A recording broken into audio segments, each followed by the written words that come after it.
You pick up your phone just to check something for a second, but you don't even remember what you were looking for. Your thumb just moved. You open an app, close it, open another, not because you want to, but because stopping feels strange. And that's the new problem. Not addiction, not distraction, something deeper. Your brain is overstimulated all the time. And this is what people are now calling dopamine fasting 2.0. But wait, this is not what you think it is. Because version 1 was wrong. Let's slow down. You wake up in the morning. First thing you do, phone, notifications, messages, videos, boom, boom, boom. Tiny hits of stimulation, one after another. And your brain learns something fast. Stay stimulated. But here's the problem. When everything gives you dopamine, nothing feels special anymore. Even normal life feels dull. You sit down to focus, but you can't. You try to relax, but you feel restless. So you go back to your phone again and again. But wait, what is dopamine really? It's not pleasure. It's anticipation. It's the feeling of something good might happen, not the happiness itself. So your brain stops enjoying results and starts chasing possibilities. Scroll, swipe, click, refresh, and nothing ever feels finished. This is where it gets dangerous. Your brain stops being satisfied by outcomes and becomes addicted to stimulation itself. But wait, people tried to fix this before. They called it dopamine detox. No phone, no social media, no stimulation. But it failed for most people because you can't remove dopamine. You can only change your relationship with it. And that's why we have Dopamine Fasting 2.0. But this version is different. It's not about removing pleasure. It's about restoring control. You don't need less dopamine. You need rhythm again. Let that sink in.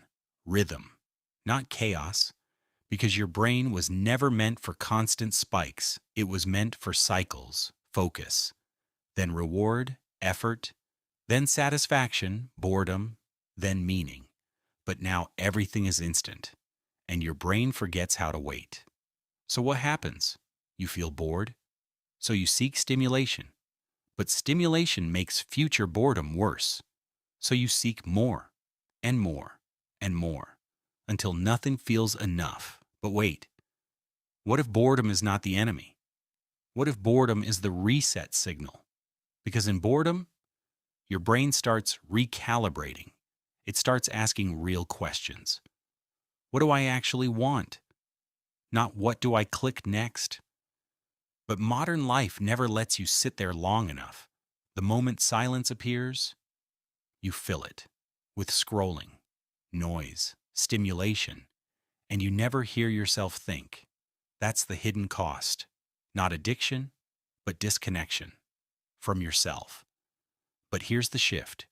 Dopamine Fasting 2.0 is not about cutting everything out. It's about spacing things out, creating gaps again, moments where nothing happens. At first, this feels uncomfortable, almost wrong, because your brain expects constant input now. So when nothing happens, it panics. Check your phone. Do something. Don't sit still. But if you don't obey it, something changes. The noise fades, and underneath it is something unexpected. Clarity, not excitement, not stimulation, just clarity. But wait, there's another layer.